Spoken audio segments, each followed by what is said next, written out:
Good evening, my name is Sabrina COF, and I want to speak to you about extending the academic school year and how it will negatively affect multiple people. In the regular school calendar, it is said to have a total of 180 days of in-class discussions. Depending on the districts and locations, determined on how the days of the academic year is distributed. Obama showed support in extending the school year, and in recent discussions by the Education Board, there has been a raising question as to how it will affect multiple people. Extending the school year will affect students, schools, and families.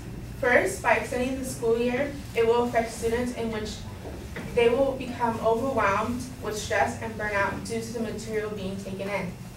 It would also cause the students to not have the desire to attend class every day, since there will be more days in the school for them to miss. And by missing these, they won't have to miss a lot of course material.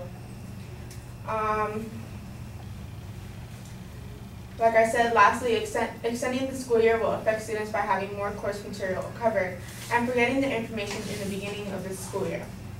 Not only does extending the school year affect students, but it also affects the schools, which in my second point, according to Al Hopkins, a well-known journalist who has a master's in digital journalism, says that extending the school year would suggest a 10% increase in the school district's pay to all the faculty members and resource expenses. Another disadvantage to extending the school year is staff members will suffer from fatigue and burnout. In an article by Brozak, a graduate from Pittsburgh University, said, sports and activities, practices, or competitions may occur during the session breaks, making scheduling time off for vacations harder. This will result in a complication between sports, because sports have different seasons, and if the school year is longer, it will ruin the competition time against other schools.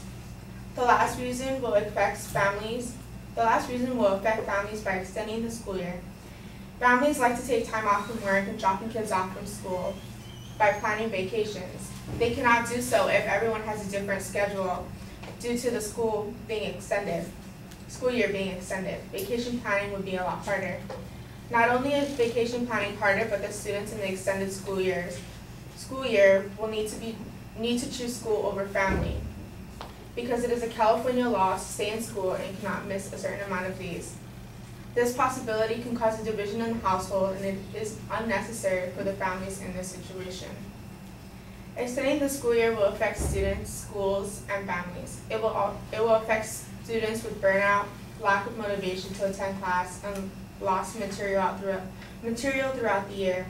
It would also affect schools by the increase in the budget, faculty fatigue and burnout, and extracurricular activities off track for competing against other schools.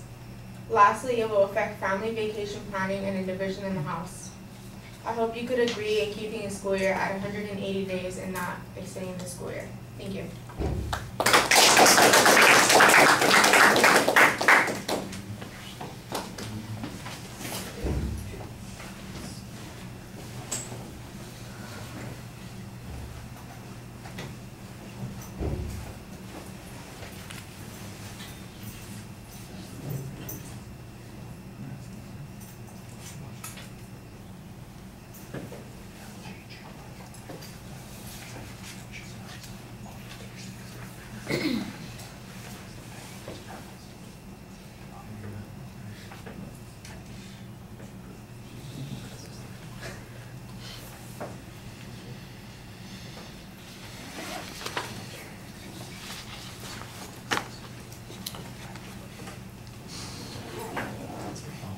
All right, I like the fact that you start off at the beginning talking about how former President Obama and school boards have been talking about maybe extending the school year. That identifies a controversy and a reason why we're going to have this argument. Your phrasing on the proposition at first was a little bit rushed, but I did finally figure out what it was that you were trying to say, and so it sounds like the proposition is in pretty good shape. There's not really a preview of what the supporting structure is, although there's a general statement about all kinds of people being affected by it, but it's not a layout of the roadmap that we were talking about. It just seems a little bit more generic about what the potential issues are going to be. In the body of the speech, I do think that you do have some structure, but you're not consistent about giving us signposts as you get to those structures. Fortunately, if you're listening closely, you can pick out what the supporting points are going to be. You're talking about the effect on students, you're talking about the effect on the schools, and you're talking about the effect on the family. So I could pick those things out, but I think you want to make it a little bit clearer. Remember, sometimes your audience is not as focused on the issues you want them to be, especially if we got a discussion audience like this where you've got multiple speakers and people are sometimes looking at their watches and thinking, well, we're almost done. We'll get out of here soon. You want to keep them focused, and that's one way to do that. The information on the first point is almost all asserted as concerning the students and their lack of engagement because there are more days, and the notion that, well, I can catch up with it later on. I think that that's maybe an interesting theory, but the proof on it, I think, is really lacking on this particular point. On the second point, where you're talking about the impact on schools, this is where you've got the clearest evidence. You've got an estimate about what the cost would be because we're going to have to change the pay rates, and there's a little bit of information that suggests that there might be some difficulty scheduling time off. You use the sports example as an illustration of that. I'm not sure how that's entirely clear what's going on there with that sports example. I know that you're trying to illustrate the complications of scheduling as a consequence, but I didn't think that it explained it very well, and it certainly doesn't show how widespread that would be or how typical that would be. I guess some people would say, well, if you're not involved in a sport, then it wouldn't affect you at all, and so it's just the ones who are involved in the sports that this applies to. And I don't think that that's the impression that you want to leave. And then the family issue, there has to be an explanation about why everybody would have a different schedule. If the school year is extended for everybody, then their schedules would not change. I shouldn't say they won't change, they would change, but why would it change for everybody? Why would the elementary schools have different vacation dates or times off, summer break, or any of those sorts of things in comparison to the high schools or the colleges and universities? I think you need to kind of explain why that would necessarily result from that.